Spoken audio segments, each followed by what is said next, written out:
Hello guys, मैं हूं नवीन और शुरू करते हैं हमारी वीडियो की तरफ। और आज हम बात करेंगे सबसे ज़्यादा चर्चा में रहने वाला म्यूचुअल फंड जो आज के टाइम का है वो है small cap fund, quant small cap direct plan.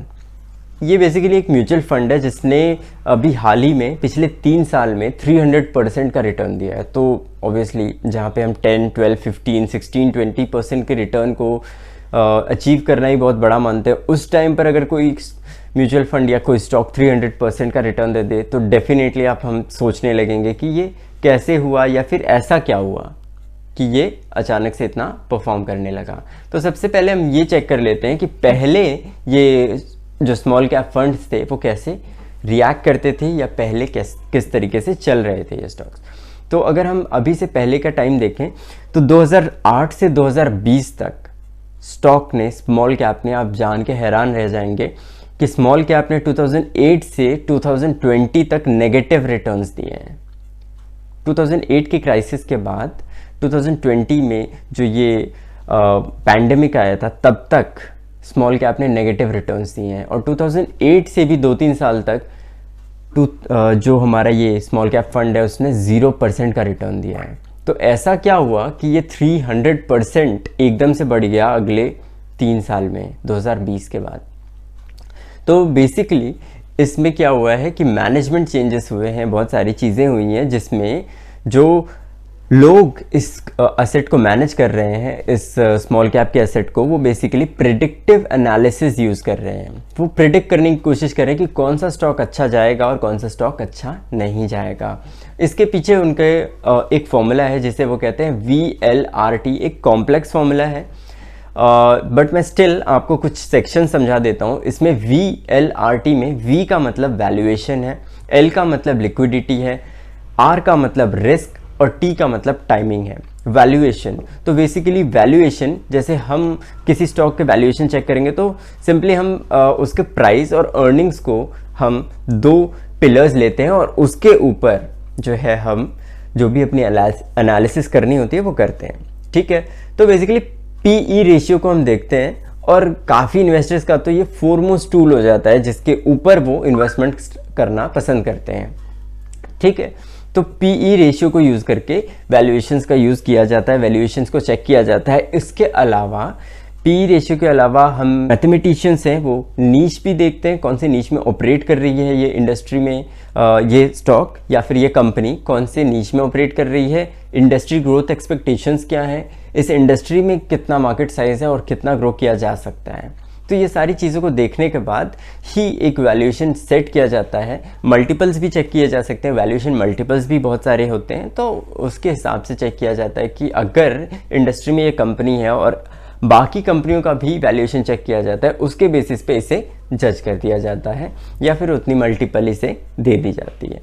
इस तरीके से वैल्यूएशन चेक किया जाता है। इसके अलावा जो सेकंड पॉइंट है वो लिक्विडिटी का है। लिक्विडिटी यानी कि जो भी स्टॉक हमारे पास है, अगर हम उसे खरीद या बेच नहीं पा रहे हैं तो उसको लिक्विडिटी प्रॉब्लम कहते हैं।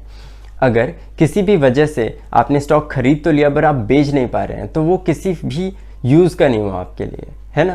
तो इसलिए लिक्विडिटी चेक करना ज़रूरी है कि टाइम टू टाइम आप उसे बेच सकें या खरीद सकें जब भी आप चाहें तो। ठीक है, प्राइस डिफर कर सकता है बट आपके पास इतनी जो फ्रीनेस होनी चाहिए कि आप आराम से बेच या खरीद सकें उसे। ठीक है, तो ये लिक्विडिटी को चेक किया जाता है। तीसरी चीज़ रिस्क यानी कि बीटा। किसी भी स्टॉक का बीटा चेक किया जाता है विथ रिस्पेक्ट टू इस इंडेक्सेस। इंडेक्स कुछ भी हो सकता है, निफ्टी 50, बैंक, जिस भी सेक्टर में थीमेटिक इन्वेस्टमेंट के हिसाब से भी अगर वो चल रहा है तो उसके हिसाब से भी आप उसका बीटा चेक कर सकते हैं। और जो रिस्क है वो डिफाइन करता है कि स्टॉक कितना वॉलेटाइल है या फिर कितने रिटर्न्स ये दे सकता है या कितना लॉस ये दे सकता है या कितना लॉस हमें बियर करना पड़ सकता है आगे चल के। ठीक है, तो ये 3 चीज़ों पे बेसिकली ध्यान दिया जाता है। और जो लास्ट पैरामीटर है वो की है टाइमिंग। टाइमिंग का मतलब है कि आपने सपोज आपने किसी भी स्टॉक की वैल्यूएशन चेक कर ली, उसका रिस्क चेक कर लिया, उसका चेक कर लिया कि लीवरेज कितना है, कितना डेट है, सब मतलब पूरी तरीके से आप क्लियर हो कि हाँ मुझे क्या क्या चीज़ चाहिए थी, वो सारी चीज़ें हैं स्टॉक में। स्टिल अगर आपकी टाइमिंग सही नहीं है तो आपको लॉस हो सकता है। इसीलिए टाइमिंग में ये इंपॉर्टेंट है कि आप किस वैल्यूएशन पे खरीद रहे हैं बट किस प्राइस पे खरीद रहे हैं वो भी इम्पॉर्टेंट है। प्राइस आपके लिए बहुत इम्पॉर्टेंट है। आपको हमेशा स्टॉक्स जब भी आप खरीद रहे हो, म्यूचुअल फंड्स खरीद रहे हो, आपको ऐसे खरीदना चाहिए जैसे आप ग्रॉसरी खरीद रहे हैं, ठीक है। तो आपको जो है टाइमिंग भी बहुत इंपॉर्टेंट है। अगर टाइमिंग सही नहीं होगी तो डेफिनेटली आपको कुछ ना कुछ लॉस हो सकता है, छोटा हो बड़ा हो, लेकिन लॉस तो हो सकता है अगर आपकी टाइमिंग सही नहीं है तो। इसके अलावा अगर मैं बात करूँ इस पर्टिकुलर म्यूचुअल फंड की, तो ये स्मॉल कैप में डील करता है, जिसमें इसकी सबसे ज़्यादा होल्डिंग एनर्जी सेक्टर में और फाइनेंस सेक्टर में है। तो आप समझ सकते हैं कि एनर्जी और फाइनेंस में स्मॉल कैप में है तो डेफिनेटली कैपिटल रिसोर्सेज ज़्यादा लगते हैं। और क्योंकि ये फंड बार बार इसमें स्टॉक्स के चेंजेस होते हैं तो ऑब्वियसली इसका चर्न रेट भी ज़्यादा होता है, ठीक है। क्योंकि डिफरेंट स्टॉक्स को लेना फिर उन्हें बेचना, लेना बेचना, तो इसमें चर्न रेट ज़्यादा हो जाता है। एक्सपेंस रेशियो इसका 0.77% है, जो कि ज़्यादा नहीं है। 1% से अगर कम होता है नेग्लेजिबल में ही उसे काउंट किया जाता है, बट कोई इशू नहीं है, इतना तो हम मैनेज कर सकते हैं।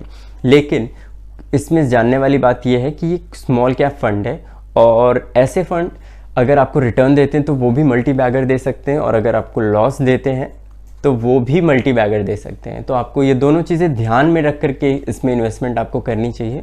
उतनी ही इन्वेस्टमेंट करनी चाहिए जितने अगर लॉस हो भी जाता है आपको तो कोई प्रॉब्लम नहीं होती है। तो इस चीज़ पे आप ध्यान दीजिए।